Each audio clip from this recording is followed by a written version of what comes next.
Gary, you just picked up the Democratic nomination for governor here in New Mexico for 2014. And with Susana Martinez having so much money in the bank, how do you overcome that quick and fast to be able to move forward? Well, we overcome it with people power. I think that we proved today that you don't have to have the most money to win. But I do think that we have to have significant resources, and I think now that I'm the nominee, that there will be significant resources that will come our way, and we need enough to get our message out. Because I think when people hear the Gary King message, that they'll react favorably to that. And so I don't worry so much about how much money she has versus how much money I have. I just worry about having the resources to get our message out, and that we're going to have. And so, what will be your key message in the general election? Well, I think that people, certainly when I talk to people, they feel like we're going the wrong direction. They feel like government doesn't care about them, that we're last in job growth, we're 50th in child welfare, so it's pretty hard for regular New Mexicans to feel like the government is on their side. And so our message is going to be that, that I come from a history of public service in New Mexico, that I come from a family that cares about children, that cares about seniors, that cares about veterans, and those are going to be our issues. And I think that when people compare what it is that I have to offer to what it is that Governor Martinez has to offer, that I'm going to be real competitive. And so, with your family's dedication to public service over all these years, are you going to be able to go to the National Democrats and say, come back to New Mexico, this thing's not over yet? Oh, I certainly believe that the National Democrats will take a look at this, but we never counted on the National Democrats. We're counting on New Mexico Democrats. We're counting on New Mexico independents. We're counting on people in New Mexico to know what's in their best interest, and so I don't worry so much about whether the national entities, I think that they'll come along. I think that they're going to look to see if we are the real deal, and I think that when they find that out, that they'll be on our team too, and it's going to be really important. So you trailed out of the pre-primary nominating convention. What was your secret to success in bringing it home in the primary election? Well, it's people.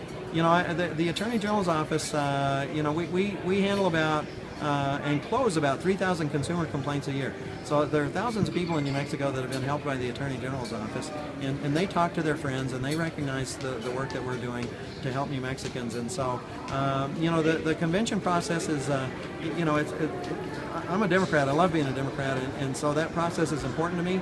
But for the Kings, it's always been about the people and people power, and so that I think is the base that I had that carried us through this election. So we drove down to Abuelitos in the South Valley, yes, and listened to Governor Martinez's speech, and she seemed to evoke the last campaign she was in, yes, talking about the corporate jet and Bill Richardson and corruption and a bold change. yes. What is she going to have to do to address your concerns? Well, the governor's very much stuck in the past. One of the things that I pointed out is that she never has really even admitted that New Mexico is 50th in child welfare. And if you're the governor and you won't admit that we're dead last in child welfare, then you're not going to be able to solve the problem. I mean, she has not presented anything to the legislature that I've seen in the last 2 years that was designed to deal with the issue of hunger for children and poverty in New Mexico, and the fact that we're 50th in job growth. And so, I think that she thinks that if her best accomplishment as governor in 4 years is selling the jet, I think that New Mexicans will recognize that they want something more than that. They want somebody that cares about them, and that's what I bring to the table. And so, just give us a little hint about what you've been thinking about in order to be able to create new jobs here in the state.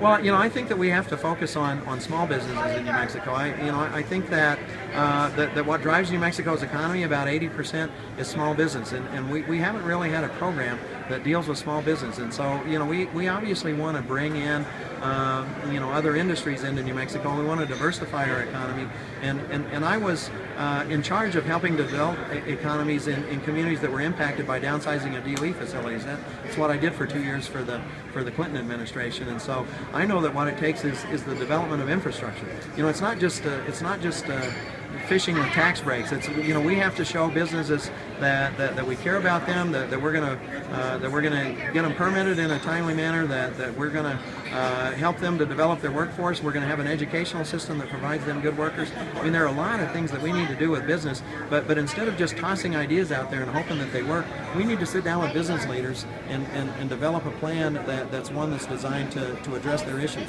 Well, she talked tonight about having signed 24 different tax cuts. Right. What kind of incentives will you give to businesses to come to New Mexico to create jobs to get rid of that child poverty? Yeah.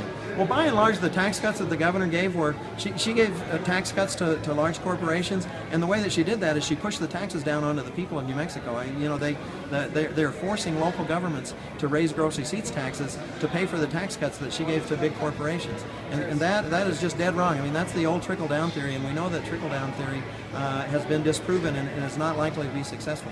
For me, it's all about, if you've got a business that has 10 employees, we need to be focusing on those, because if they can add one more employee, that's 10% job growth.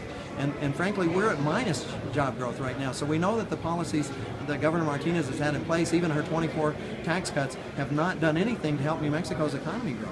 And so we really have to go out there and sit down and talk to those small businesses. And I was a small businessman, and frankly, there are taxes that make it unreasonable for small businesses to go out and buy new equipment.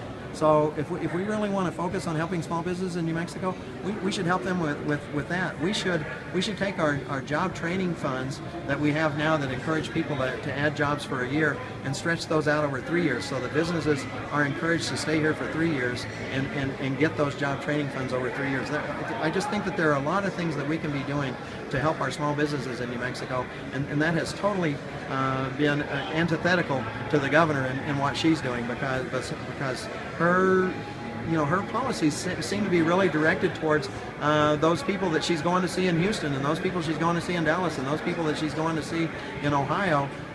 She's given contracts to booksellers in Minnesota. She's given contracts to Arizona companies to come in and run our behavioral health services. Outsourcing our business to companies outside the state of New Mexico is never going to help our economy.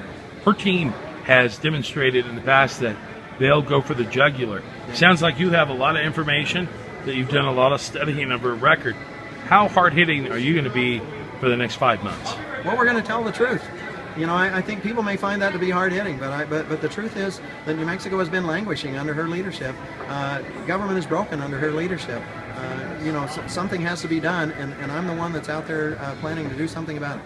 Well, what's your plan for tomorrow? Is Phil going to give you some time off, or are you going to hit the ground running? No, we're hitting the ground running tomorrow. We're going to get together with all of the other Democratic candidates and really lay out our plan for New Mexico. I anticipate that all of the other Democratic candidates are going to be important players in the policy debate, that we're all going to be working together.